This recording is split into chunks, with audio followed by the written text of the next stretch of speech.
Hello, hello. How's it going? Great. Good. Well, this is kind of an experiment. I've never done an abstraction as a demo before because it's such an instinctual process. So I feel a little exposed that you're going to see my raw creativity at work. So anyway, we'll see how it goes. I don't have a full-blown plan in place. I kind of know what I want to do, but that's kind of part of the fun of abstraction, is just sort of letting things kind of happen. So I've decided the best thing to do would be to make sort of a cubist version of these bottles. So that's kind of where I'm going to go. I'm going to base all of my marks on what I see in this photograph. It won't be a duplication, and I'll have to fight the instinct to be naturalistic because I want to focus on the formal elements of composition. Darks next to lights, verticals next to horizontals, and that kind of thing. Which is going to be different from non-objective painting, where you just sit down and start laying color down and only base it on formal elements that don't refer to anything in reality. So it's a common misnomer to refer to non-objective painting and abstraction in using the same terms. So abstraction is always based in reality. Non-objective is just strictly formal elements that aren't really based on. You don't know where you're going to go when you start. All right, so I decided with this one I'm going to start with a charcoal drawing and then kind of go from there. I don't know how long this one's going to take either. Again, this is new territory. New territory. All right, so I'm just going to jump in. I'm trying not to overthink everything.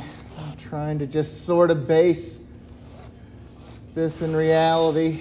I don't know what the end result may look absolutely nothing like bottles, and that's okay. If you read Kandinsky's Concerning the Spiritual in Art, it is all about instinct and the expressive power of shape and color and that sort of thing. And if you look at his earlier more biomorphic abstractions, they kind of have that quality to them.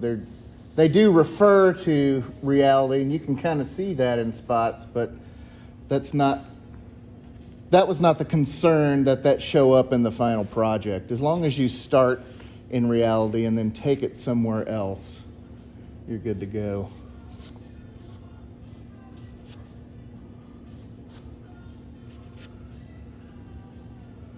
This sort of cubist geometric style is kind of my go-to abstraction style. It's what I tend, if I just can't come up with a route to go, I'll start with this, and then it may or may not continue down that path. But I like the idea of, like with analytical cubism, just trying to find the geometric essence of things. Not like synthetic cubism where you compose it out of geometry. With analytical cubism, you're forming it from geometry. Sorry, could you say Between which? from Analytical and synthetic cubism? Sure. So with analytical cubism, we are trying to break the form down into its geometric essence. Along with that, we are trying to render what we know about the subject rather than what we can see. So that's why when Picasso and Braque did it, you got all these multiple perspectives. So you could see the front of something and the back of something on the side. That's why women would have eyes on the same side of their head and that sort of thing. And then synthetic cubism composes the subject from geometry. So you're using geometric elements to bring it together, which could also include collage elements and that kind of thing.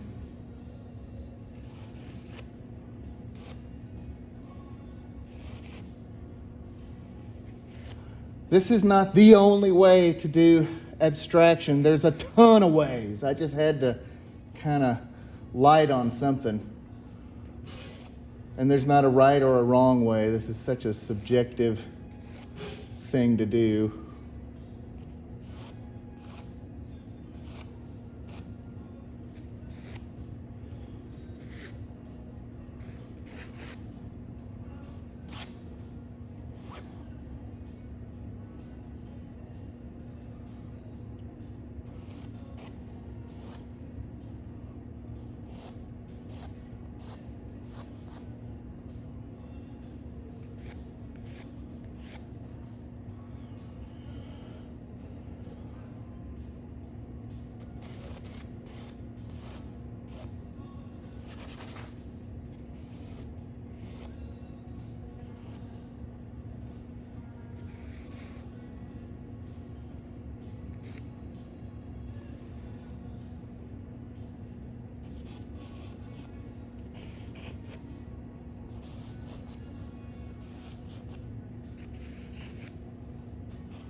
So when you do your abstraction, you don't have to do it this way. You do it however you want to do it. This is just one example of a possibility of abstraction.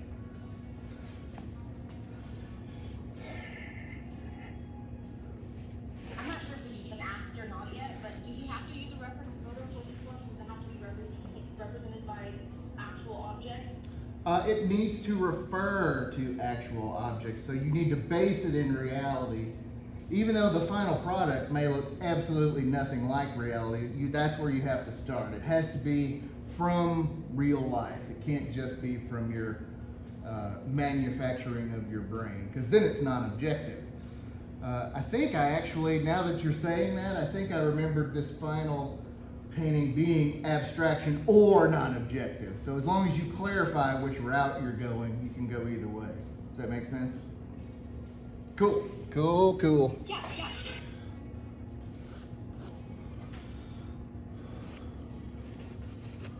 All right, I'm gonna lay some paint down now. We'll see how this goes. I'm trying to keep a toned down palette. You don't have to do that, but I'm kind of choosing to do that with this. So we'll see what happens. This is just burnt umber.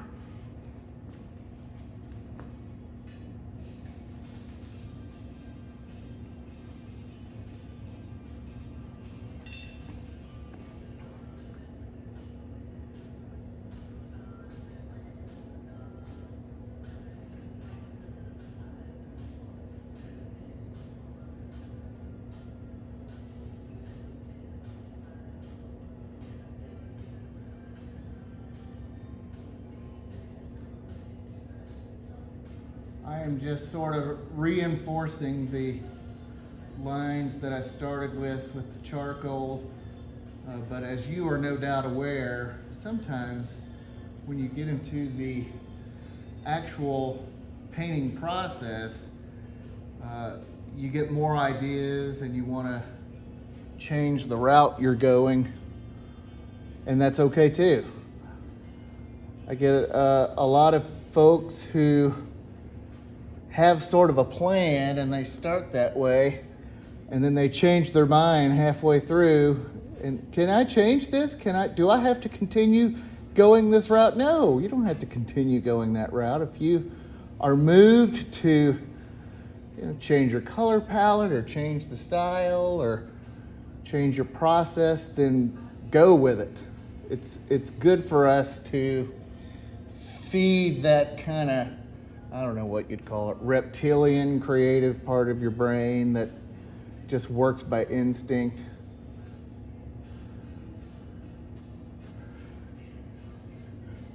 Yeah, this is all from the gut right now. I'm just going where the spirit moves me.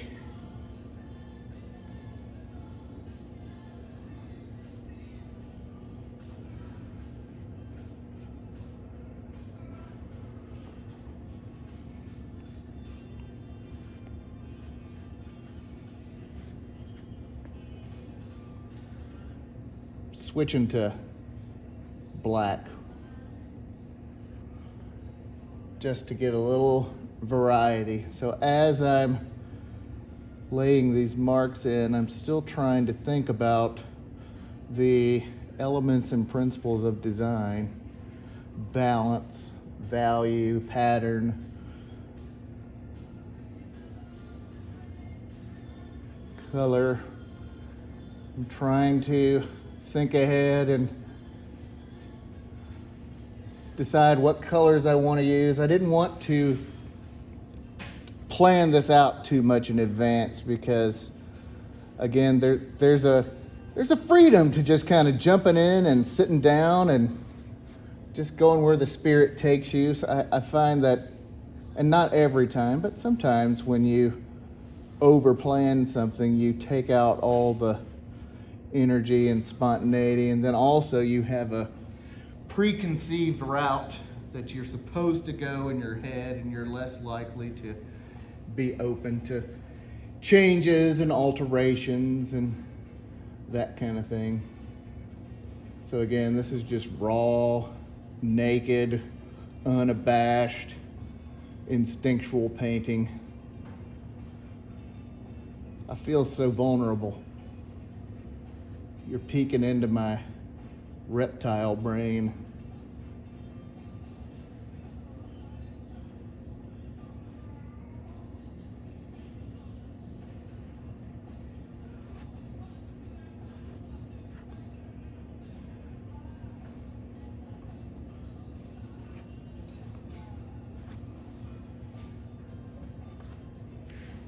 Oh, I'm sweating. I'm sweating this.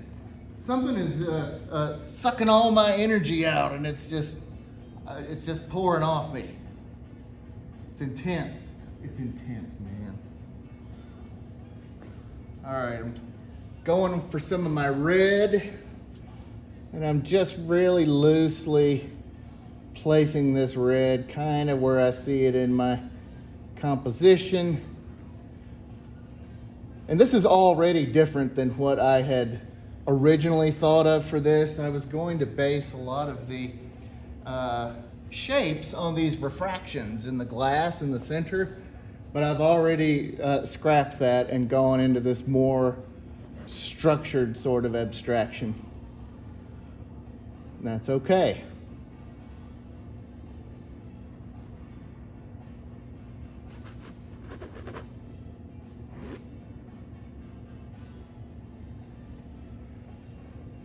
All right, I think that's all the red I want. Now I'm gonna go brown.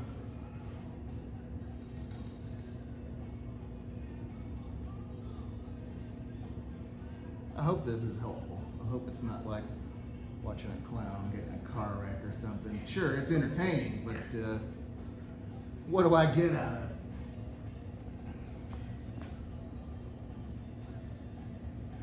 You know, when you cram all those clowns into that car, chaos is bound to happen.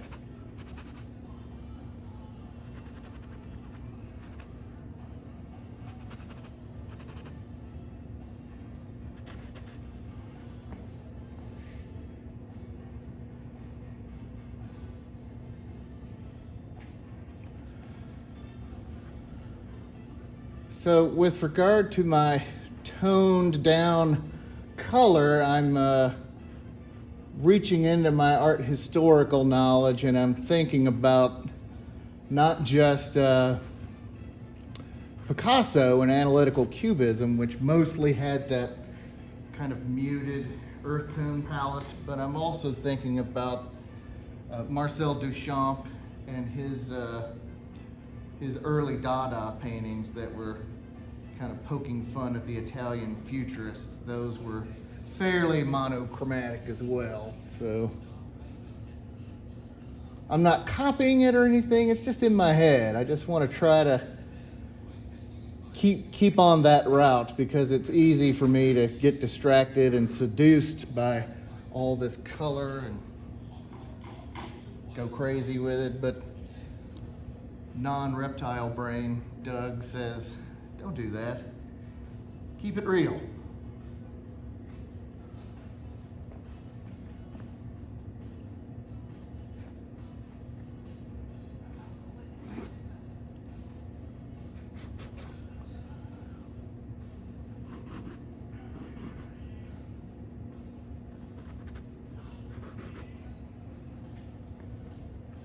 I'm liking it so far.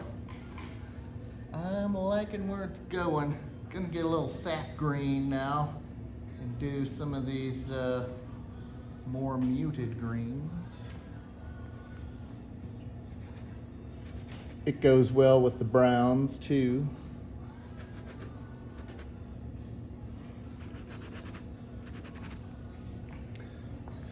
Sometimes I get like a feeling for a color. You ever start painting with a sap green and go, you know, I'm really digging the sap green today. I'm gonna lay a lot of sap green in there, or cadmium red or something like that. You just get in a color mood. That's all right too. That's the universe talking to you saying, hey, you need some sap green today. Even out your aura.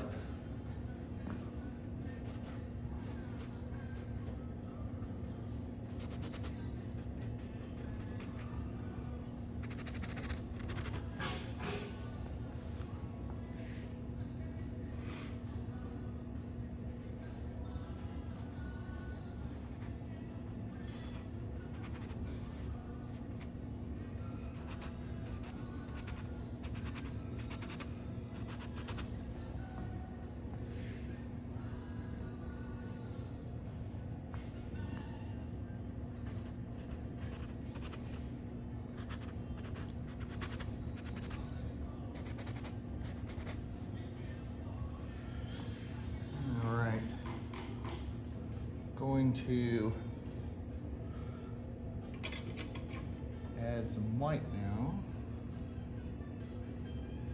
I'm going to start at the outer edges and kind of work my way in. Why? Why are you doing that? Well, that's what's in the photo. And plus I know as I go in, my white is going to get more and more polluted. And I kind of want it to, I want the composition to sort of emerge out of the middle and kind of fade to the edges. That's what I want right this minute. That may change as I go.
I'm moving around the whole composition, for this, I don't want to stay in one place too long.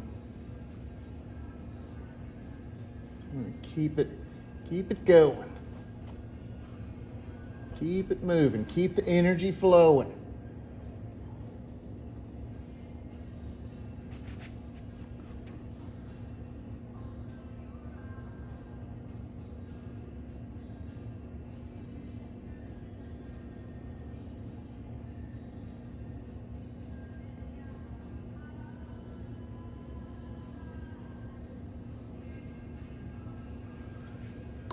I'm out of white. Let me get some more white.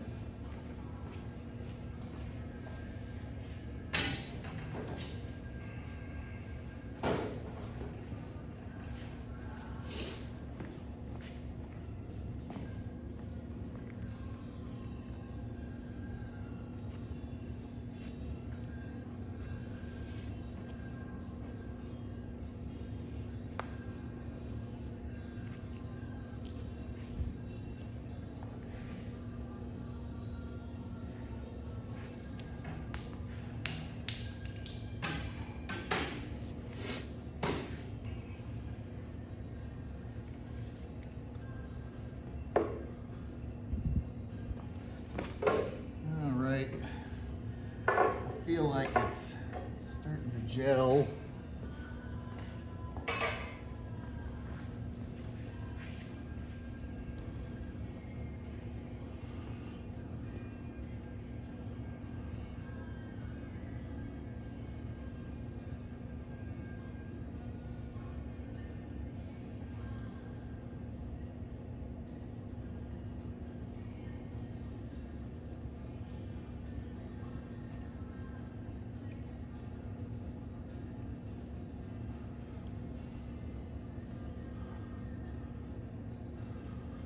Did I plan on going back into this painting and covering up some of those darker marks? Yes, I did.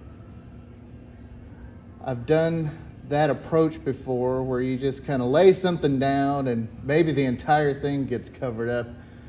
And then maybe halfway through, I put it back in again. It's just sort of it's a little hike. You're walking through, seeing what's working, what's not working. That's all right.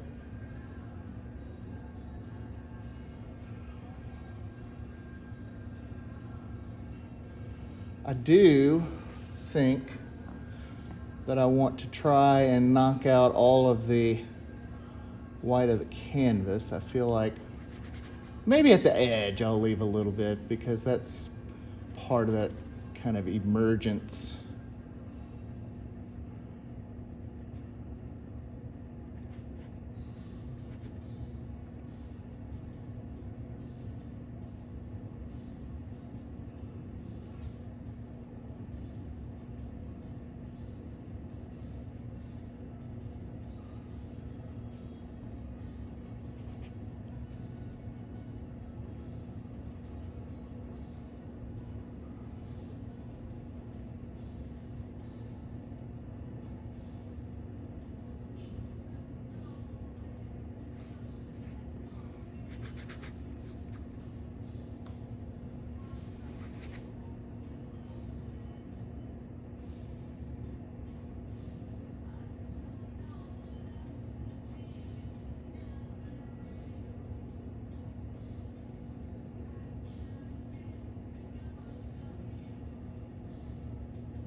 So as you can see, the bottleness of this is rapidly disappearing.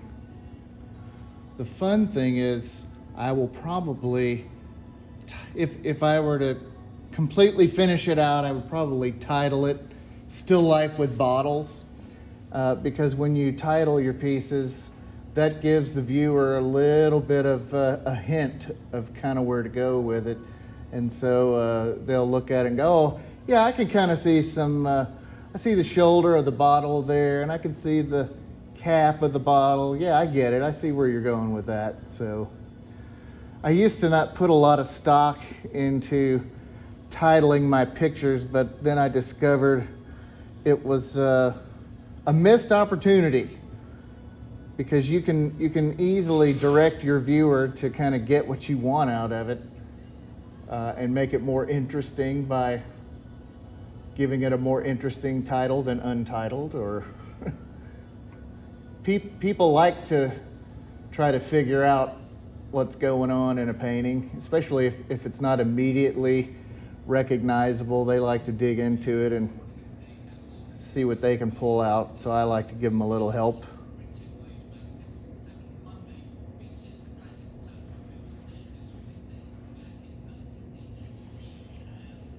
I think I'm going to go back into the black.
Sometimes as I'm going along, shapes I've already drawn will sort of suggest other shapes that maybe aren't based on the bottles that I started with as a reference, and that's okay. As long as we start in reality, it's an abstraction. If we don't, it's non-objective. We get it, Waterfield. You've said that already. I know, but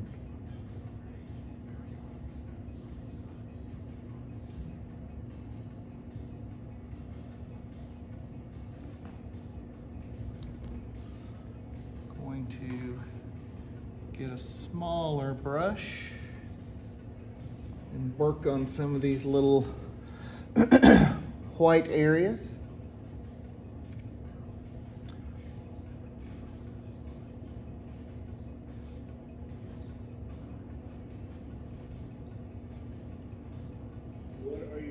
talks about using another type of application or object. Oh, sure. Absolutely. Certainly a palette knife would be fun, but what about like newspaper, crumpled up newspaper or a rag or something? Absolutely. Because we do the same thing with naturalistic painting. You can blend stuff with your fingers. You can blend it with a rag. You can put on an underpainting with a rag. The same would be the case here. Anything you can come up with is cool. Anything goes. Can I ask you a different question? Yes. How do you grade non-objective and abstract stuff? Like, how would you put together a rubric or a lesson? Like, how do you grade that or evaluate? What an awesome question. My student Hal here has asked me, how do you grade non-objective painting? And that is an excellent point. Because it is so subjective, what do you do? And my answer is, I'm pretty loose with my grading of non-objective painting, but I have a pretty good, and it's gonna sound corny, but I have a sense of what works and what doesn't work. If it's unbalanced, if it looks rushed or crude and not purposely so, or things like that, if it doesn't look like there's much effort put into it, painted at the last minute, those are all things I will look at, but it's a difficult thing. It's a difficult thing to grade, which is why I don't assign it very often, because it's hard to grade. Do you still think it's important for students to do though? Yeah. I usually encourage that to be done on their own though, because it is so subjective.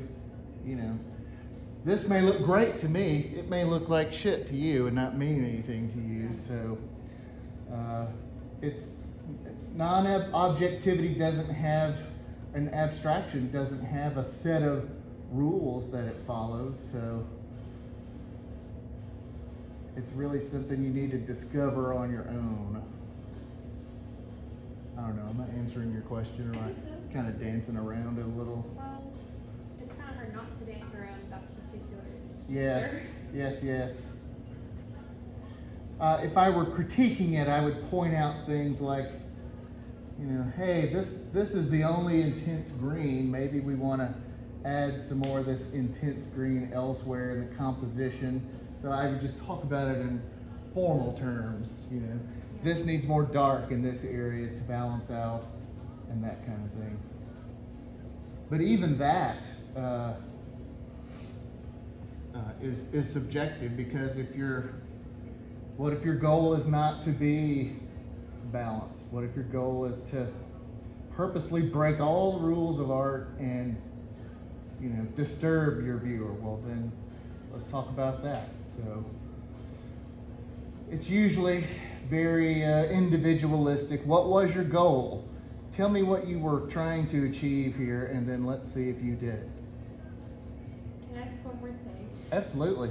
Do you think it could be a constructive assignment to give a student like an element of art and just be like, okay, paint an abstraction, but keep this particular element of art in mind because I know it's something that you struggle with or something, or do you think that would just not be effective? No, I've done that before.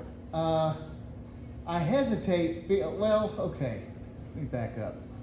I feel like abstraction and non-objective painting are kind of next level stuff. With academic painting, naturalistic painting, there are rules. We know if it's right or if it's wrong. We know if it looks like an apple or doesn't look like an apple or something like that.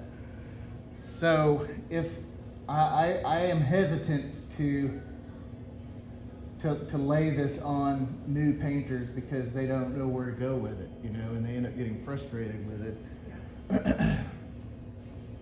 That's what I've seen anyway. But that's not to say that I would never, you know, do something like that, because I did something like that with Allie. She needed to, I wanted her to soften her brushwork, so I wanted her to examine Mark Rothko and look at his very soft edged abstract expressionist paintings and just kind of see where that led her. And she got some good stuff out of it. Trying to mimic the old masters is an excellent way to practice and delve deeper into certain things. So I would encourage you folks to do that. You know, if you have the inclination to paint one day and you just don't know what to paint, find a painting you like and try to reproduce it. There's a lot to learn from our predecessors. They can still teach us even after they're dead.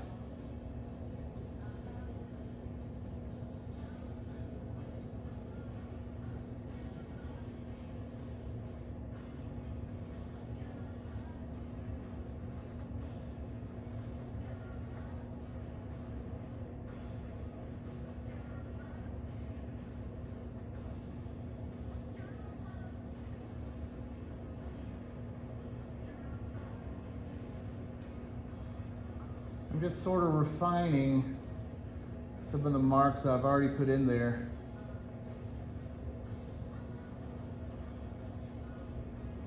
And I'm sort of channeling a grid, so I'm trying to keep all my brush strokes mostly vertical and horizontal too.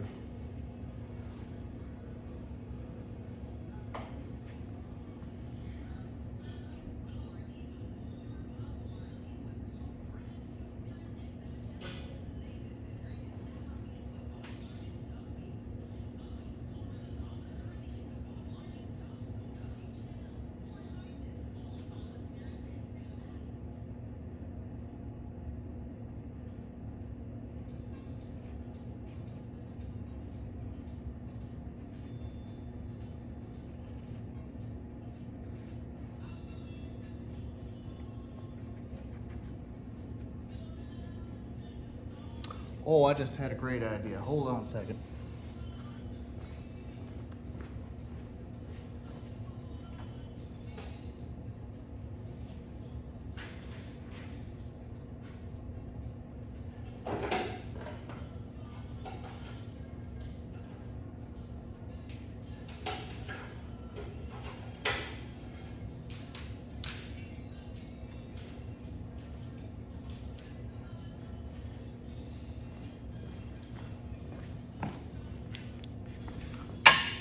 All right, so you were asking about extra tools to make your marks.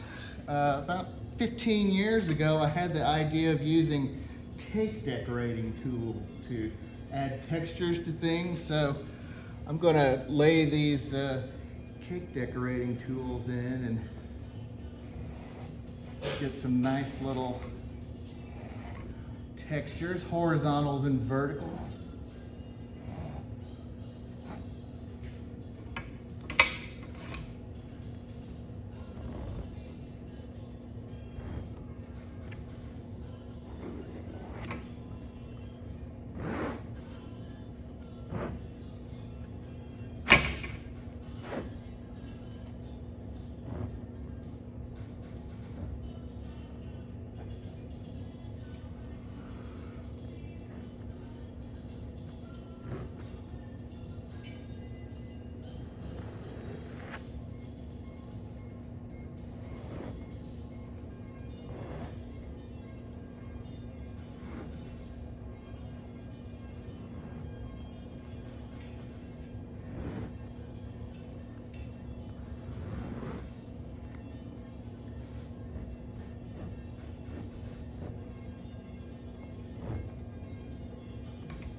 One must be judicious with the cake decorating tools because they're damn fun.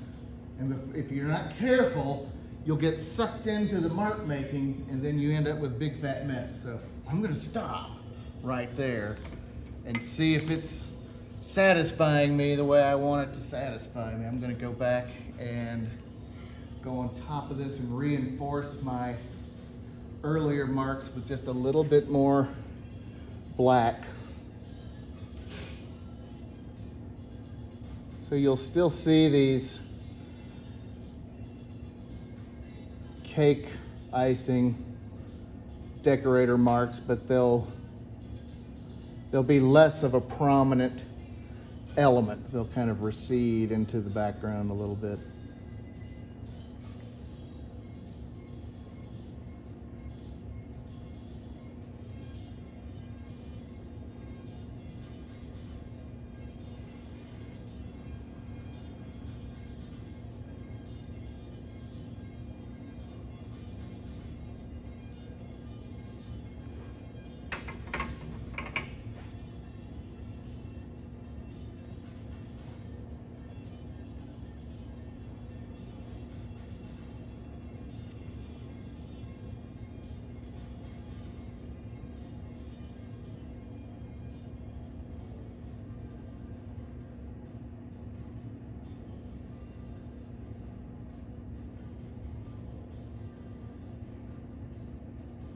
I used to do these paintings with the cake decorating stuff and trowels and that sort of thing.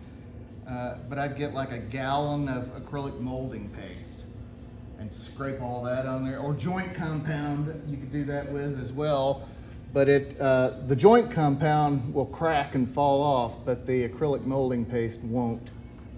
That's why it's like 50 bucks a gallon, I guess. What's the drying time on Oh, fast, super fast. Overnight. Lay the stuff on there overnight, it's ready to go, and then paint on top of that. Then you get some really neat, cool things happening.